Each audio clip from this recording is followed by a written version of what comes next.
Just imagine, it's a beautiful Saturday morning in May. You're sitting at your kitchen table, drinking coffee and talking to your son. Life is good, then a white Chrysler LeBaron pulls into your driveway. A clown, full of costume, orange wig, white face paint, gets out of the car carrying a bouquet of flowers and two balloons. You think it's a surprise gift. You walk to the door, you smile and you say, "How pretty." Then guess what happens after that? It's the same clown pulls out a gun. Today we're diving into one of the most bizarre and coldest cases in Florida history, the murder of Marlene Warren. This isn't just a story about a costume, it's a story about a 27-year game of cat and mouse. Before we step into that kitchen, let me walk you through the people who lived in this house. That wasn't just any home, it was a place of success, but also a place of a lot of hidden tension. Marlene Warren. At that time, she was 40 years old, born in April 16th, 1950. Marlene was the heart of her family. She was a powerhouse and a businesswoman who managed several rental properties, and was known for being incredibly kind. But at that time, she was also feeling trapped.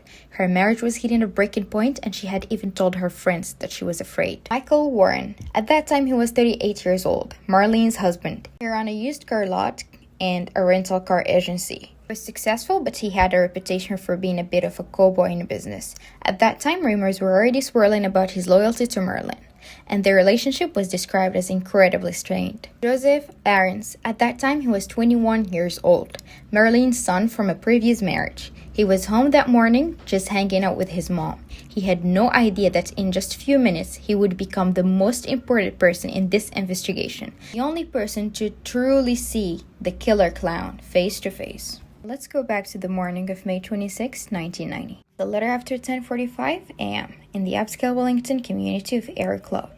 This is kind of neighborhood where people have private runways for their small planes. It's quite safe. Inside the Warren home, Marlene is finishing breakfast. Her son Joseph, they're alone with several of his friends. They're just relaxing, enjoying the start of the weekend. Suddenly, a white car pulls up the driveway. Joseph looks out the window and sees a clown. Now, at that time, seeing a clown in a neighborhood like this wasn't necessarily a red flag. Maybe it was just singing a telegram or a late birthday surprise. Like, who knows? But Marlene was being polite, friendly person, like how she always was. She gets up from the table, she walks toward the front door. Joseph is right behind her, just curious to see who sent her the flowers. Marlene opens the door. Right in front of her, standing on the porch, is a person in a full clown suit. The talk in the works. A bright orange wig, a red bulbous nose, painted on a white face with a permanent oversized grin. One hand, the clown is holding a bouquet of flowers, and the other, two balloons. One said, "You're the greatest," and the other was a full balloon featuring Snow White. Marlene kindly looks at the clown and smiles. She says, "How pretty." The clown doesn't say a word. There is no happy birthday, no surprise. The clown simply hands her the flowers. As Marlene reaches out to take them, the clown moves with a chilling precision, reach into their pocket, pull out a long-barreled 8 caliber pistol, pointed directly at Marlene's face. One single shoot. Marlene collapses instantly. Joseph and his friends are frozen in shock. The clown doesn't scream, doesn't run frantically, only turn around, walk back to the white Chrysler LeBaron, and drive away at a normal speed. Marlene was rushed to the hospital, but the damage was unfortunately already done, and she passed away 2 days later. Police immediately started looking at the inner circle. You see, Marlene had told her parents months prior, "If anything ever happens to me, Michael did it." At that time, the couple was fighting over Michael's alleged mistress, Sheila Keane, and the fact that most of their assets worth over $1 million were in Marlene's name. If they divorced, Michael stood to lose everything. If she died, he got it all. The detective starts pounding the pavement. They find the costume shop, Spotlight Graphics. The clerks there remember a woman coming in 2 days before the murder and buying a clown suit, an orange wig, and a makeup kit. They say the woman looked a lot like Sheila Keane. Then they find the flower shop. The person who sold the flowers and the balloons also gives a description that matched Sheila. Finally, they find the gateway car. It had been reported stolen from Michael Warren's car lot a month earlier. Inside the car, they found long synthetic orange fibers identical to a clown wig and strands of a dark hair. The evidence seemed to be screaming Sheila Kin's name, but at that time DNA technology wasn't that what it is today. The hair they found couldn't be definitely linked to her. The witnesses at the costume shop couldn't 100% pick her out of a lineup because, well, she had been wearing a normal outfit when she bought the suit. Michael and Sheila denied everything. They denied the affair, they denied the murder. The state attorney's office felt they just didn't have enough beyond a reasonable doubt to get a conviction. So the case sat and sat.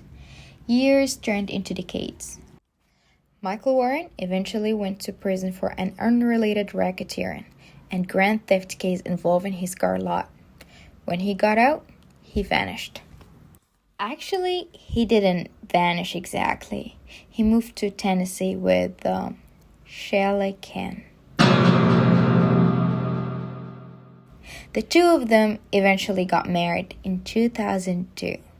I thought, yeah, exactly what you two thought, that there was no affair between the two. Anyways, they were living a quiet life, running a restaurant together, thinking the killer clown was a ghost of the past. Fast forward to 2014, the Palm Beach County Sheriff's Office reopens the case.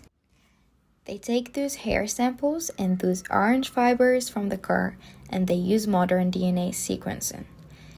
Stuff that didn't exist when Marlene was alive. And the DNA of these hairs, it was a match. Yes, for who? Yes, exactly. For Sheila Kin Warren. On September 26, 2017, 27 years after the trigger was pulled, police pulled over a black SUV in Washington County, Virginia. Sheila was in the car with Michael. They arrested her on the spot for first-degree murder. The neighborhood in Tennessee was in shock. They knew her as a nice lady who ran a burger joint. They had no idea that she was the woman behind that orange wig. The legal battle dragged on for years. Sheila's lawyers argued the DNA was contaminated and that the original witnesses were unreliable after the 3 decades. Finally, in April 2023, the case reached a sudden end.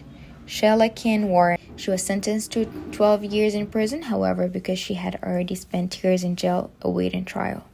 And because of Florida's laws at the time of the crime, in 1990, she was credited with the massive amounts of time served.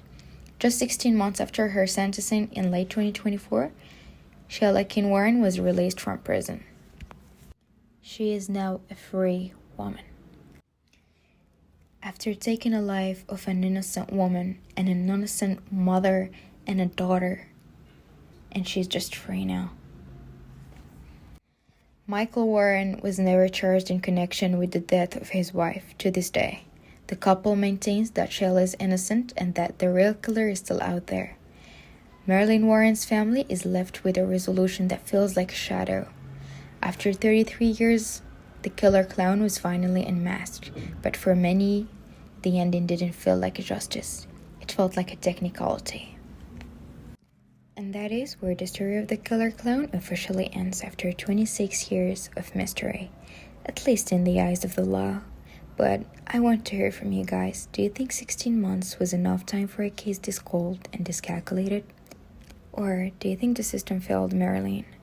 Drop your theories in the comments. I'll be down there hearting the best ones. If you enjoyed this deep dive, do me a huge favor and hit that like button. It really helps the channel grow. And if you're new here, subscribe and turn on those bells so you don't miss the next case. I'll see you in the next one.